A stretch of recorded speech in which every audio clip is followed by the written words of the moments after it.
Jangan melanggar kekudusan Tuhan. Adam dan Hawa melanggar kekudusan Tuhan. Ada pertanyaan, kenapa lah Tuhan menciptakan manusia ini kalau toh juga mati? Sulit ya jawabannya. Ini pertanyaan bagus ini. Haleluya. Pernah saudara renungkan begitu? Kalau toh juga dibinasakan mati juga di manusia ini, kenapa diciptakan ya kan? Saudara yang kekasih, sebenarnya Tuhan tidak menciptakan manusia ini mati.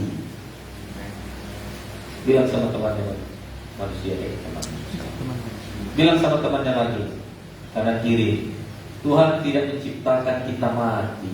Tuhan tidak menciptakan kita mati. Amin. Amin. Amin. Mengapa saudaraku? Karena Adam dan Hawa diciptakan manusia pertama itu tidak mati sebenarnya. Kekal. Berarti pertanyaan, kenapa Tuhan menciptakan manusia toh juga mati? Berarti manusia itu mati bukan karena Tuhan mau. Tuhan mau kita semuanya hidup kekal. Amin. Amin. Sudah dapat jawabannya? Tuhan mau kita hidup kekal. Tapi apa yang membuat kita, saudaraku, mati? Karena dosa. Betul kan? Adam dan Hawa itu mati katanya kan? Ketika engkau memakan buah itu,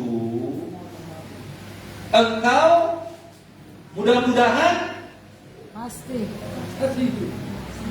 Mana yang benar? Mudah-mudahan atau pasti? Pasti. Ketika hanya satu yang Tuhan minta, supaya buah yang di tengah taman itu jangan dimakan. Kalau dimakan, engkau pasti. Itulah kata Tuhan. Kalau nggak dimakannya buah itu, Adam dan Hawa tidak akan mati sampai sekarang. Kekal hidupnya. Begitu juga setan, iblis, malaikat. Coba kalau dia tidak sombong, tidak ingin menyamai Tuhan, ya, itu dosa kesombongan. Tuhan menentang kesombongan. Tuhan campakkan. Sebenarnya tidak ada setan. Tuhan tidak menciptakan setan. Amin. Tuhan menciptakan malaikat. Tapi karena kesombongan malaikat Lucifer, maka murka Tuhan kepada Lucifer. Haleluya. Haleluya. Jadi Tuhan tidak ciptakan setan, enggak. Tapi setan, Lucifer tidak mau sendirian sekarang ke neraka. Digoda, dicarinya manusia ini supaya ada kawannya.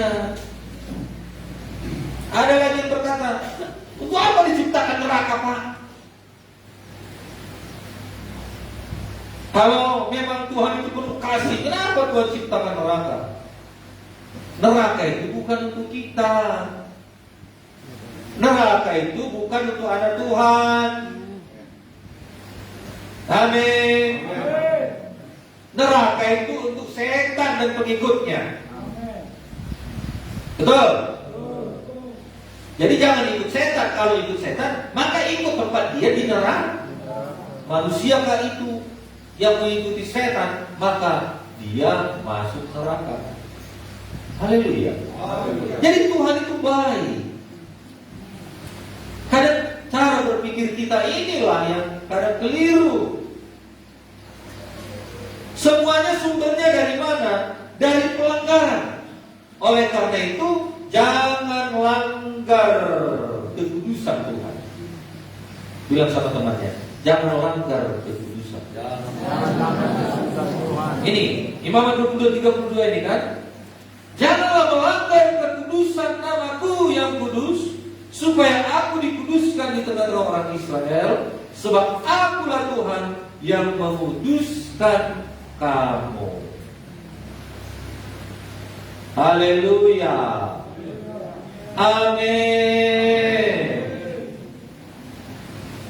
Jadi bukan Tuhan tidak baik, sangat baik pun dia, teramat baik.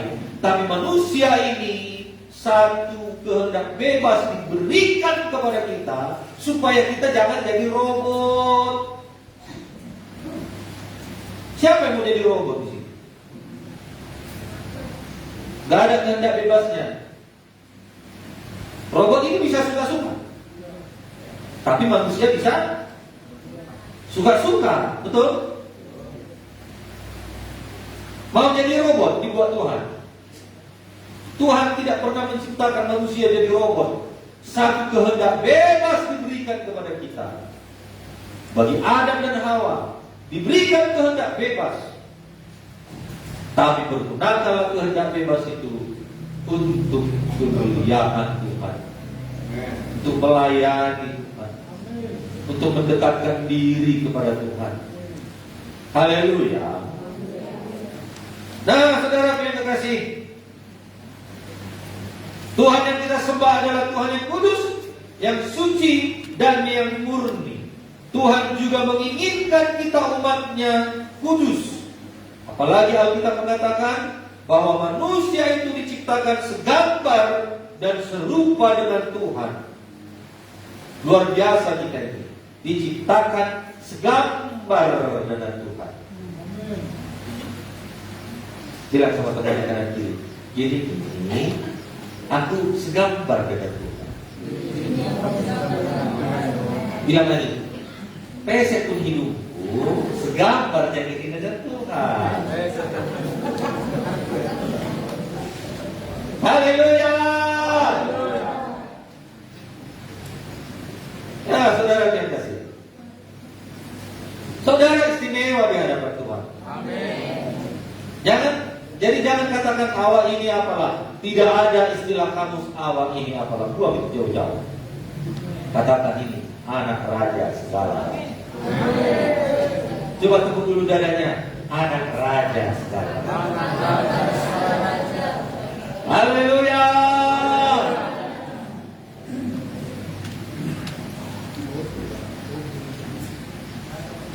Saudara yang kasih, pada saat ini yang dikhususkan oleh Tuhan bukan hanya bangsa Yahudi, tetapi orang yang percaya kepada Tuhan.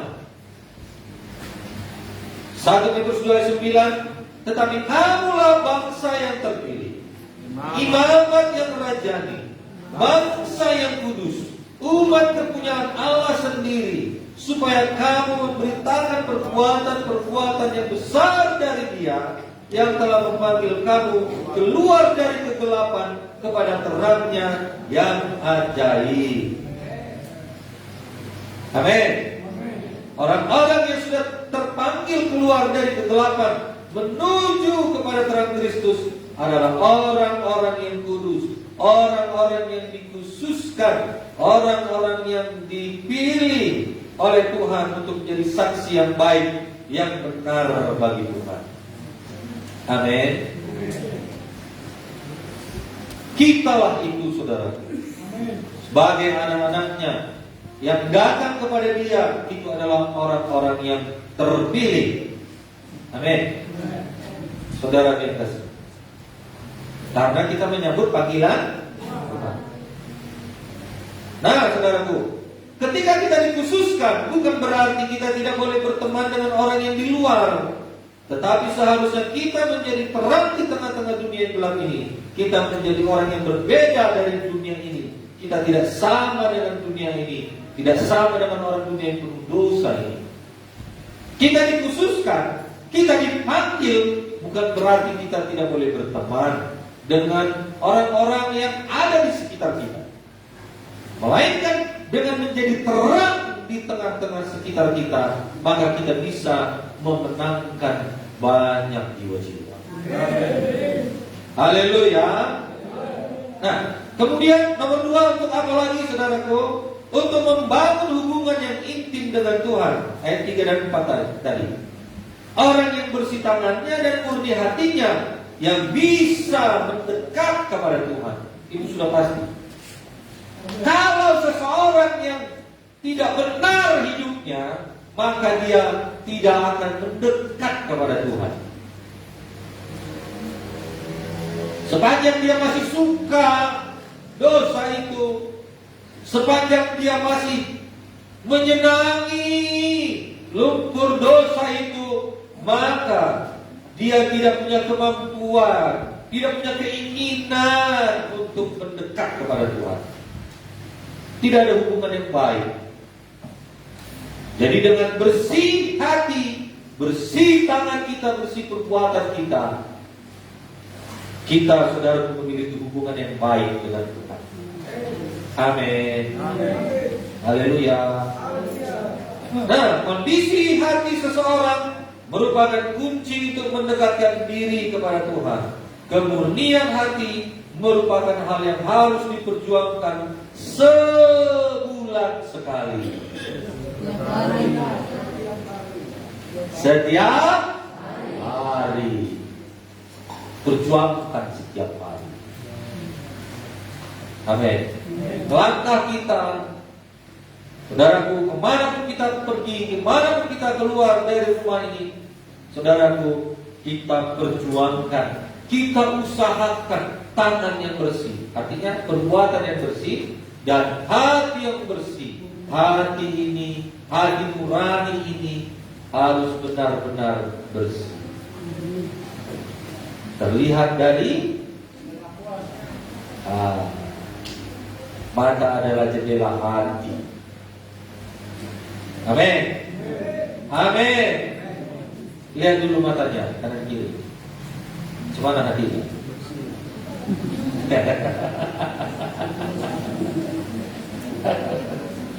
Makanya kalau ada setan di dalam, dia nggak mau melihat, dia ini.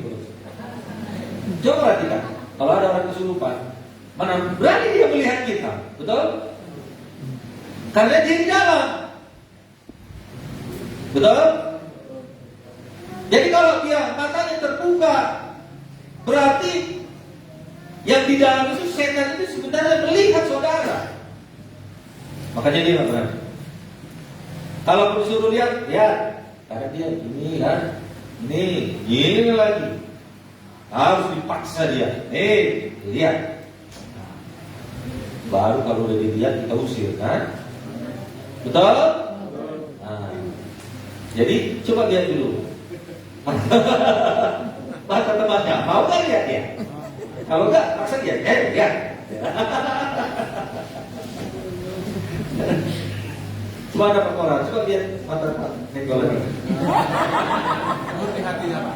Murni hatinya. Berarti ada Roh Kudus. Puji Tuhan. Tepuk tangan, saudara. Mudah-mudahan.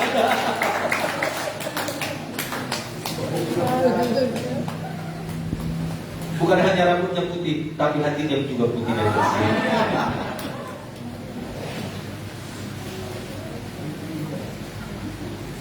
Nah, Bapak Ibu, mengapa tangan harus bersih, perbuatan bersih dan suci hatinya, suci hati kita untuk membangun persekutuan yang baik dengan sesama. Hubungan yang baik dengan Tuhan tadi baru bisa hubungan yang baik dengan sesama. Kalau orang hubungannya tidak baik dengan Tuhan, sulit dia dapat kawan. Betul? Betul? Saudara yang kasih, sulit. Mungkin dia bisa dapat kawan, tapi yang sepikir. Kalau dia permitu, ya kawannya juga permitu, ya pasti. Dia nggak mau itu kawannya pendeta, nggak suka dia. Betul nggak? Betul nggak? Kalau bandit ya, bandit juga kawannya itu nggak mau dia kawan sama pelayan Tuhan, anak Tuhan, nggak mau. Yakin lah, nggak mau. Tapi kalau perbuatan kita bersih, hati kita bersih, maka kita bisa membangun hubungan dengan sesama. Sehingga jikalau kita bisa berhubungan dengan sesama, bukan hanya kita orang-orang anak-anak Tuhan, sebagai orang-orang yang sudah diselamatkan, kita juga bisa berteman dengan orang-orang berdosa, tapi tidak mengikuti dosanya.